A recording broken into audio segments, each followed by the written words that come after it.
Halo, selamat pagi. Perkenalkan nama saya Abdullah Sahrul Karim, NIM I1E022083. Di sini mungkin saya akan menjelaskan terkait dengan kurikulum. Ya, jadi kan topik kita kan tentang kurikulum.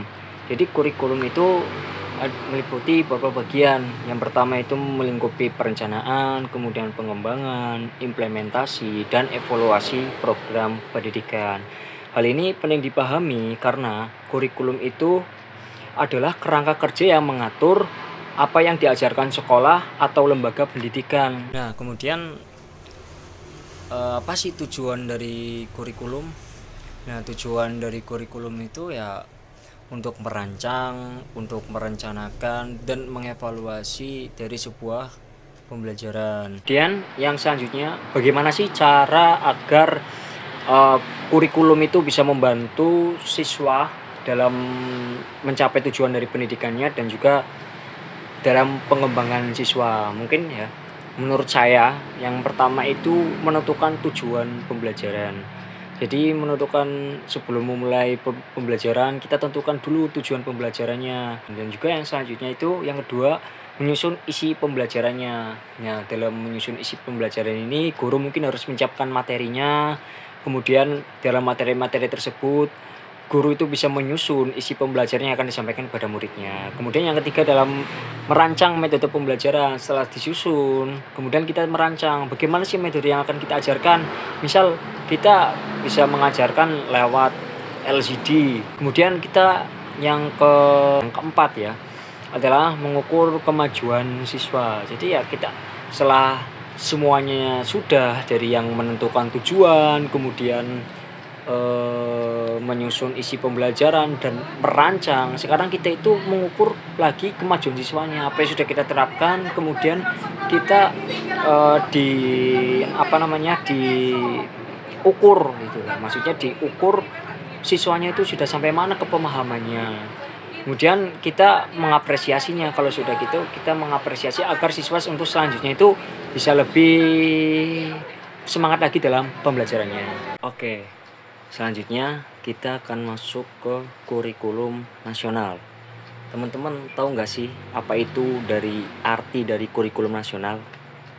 Nah, kurikulum nasional itu adalah kerangka acuan yang digunakan oleh pemerintah untuk mengatur dan mengerahkan proses pembelajaran di semua sekolah.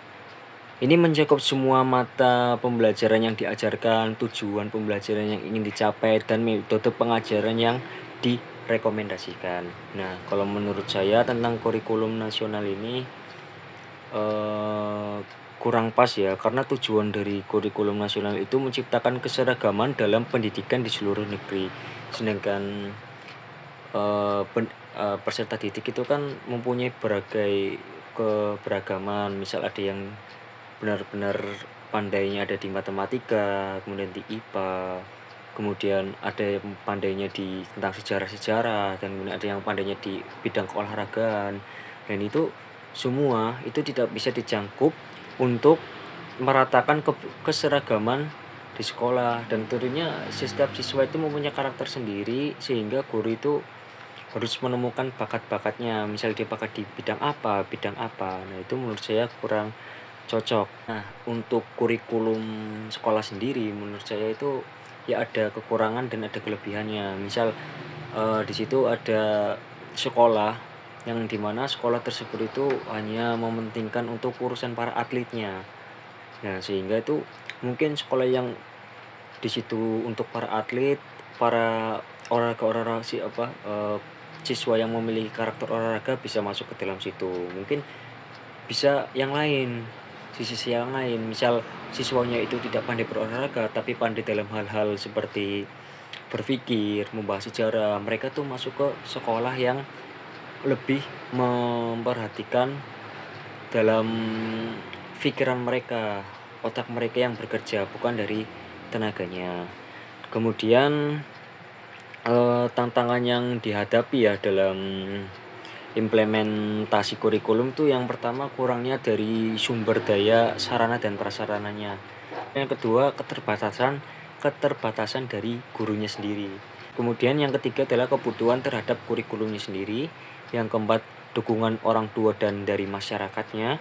Kemudian yang kelima, penerapan yang tidak konsisten. Nah, ini yang sering terjadi nih. Penerapannya itu selalu tidak konsisten. Dan yang keenam, evaluasi yang tidak akurat. Di poin-poin yang sudah saya jelaskan dari atas hingga ke bawah, kesimpulannya itu adalah mulai dari kurikulum kita harus lebih memperhatikan lagi kurikulum, karena kurikulum itu adalah sebuah rancangan pembelajaran yang dimana nanti pembelajaran itu akan efektif atau tidaknya dilakukan. Kemudian kan sudah juga dijelaskan tentang tujuan dari sebuah kurikulum. Tujuan dari kurikulum ya seperti tujuan pembelajarannya untuk apa, kemudian apa yang didapatkan oleh siswanya, kemudian bagaimana cara siswa untuk mempraktekkan apa yang sudah dijelaskan oleh guru, ya seperti itu. Kemudian ada juga kurikulum nasional yang akan berlaku ya. Kemudian kurikulum sekolah, dan juga ada juga kekurangan, tantangan yang dihadapi dari implementasi kurikulum. Sebenarnya tadi saya sebutkan, misal kekurangan dari sarana prasarananya, terus keterbatasan guru ya, dan seperti itu. Mungkin itu yang bisa saya jelaskan. Dan untuk kata-kata motivasi untuk yang menonton video ini, kalian harus tetap semangat. Kalian tuh jangan lelah dalam pendidikannya, jangan sampai putus sekolah, karena pendidikan itu sangat penting untuk di masa depan. Karena sejatinya tuh orang yang berpendidikan sama yang tidak itu berbeda. Makanya kalian tuh harus benar-benar selesaikan pendidikan kalian. Apa yang jadi tujuan kalian itu ditentukan dari pendidikan kalian. Mungkin itu yang bisa saya sampaikan. Mohon maaf apabila terdapat kesalahan saat saya berbicara atau saat saya menjelaskan. Kurang lebihnya saya mohon maaf. Saya Abdullah Sarul Karim, NIM I1E022083, Penjas kelas A. Pamit undur diri. Wassalamualaikum warahmatullahi wabarakatuh.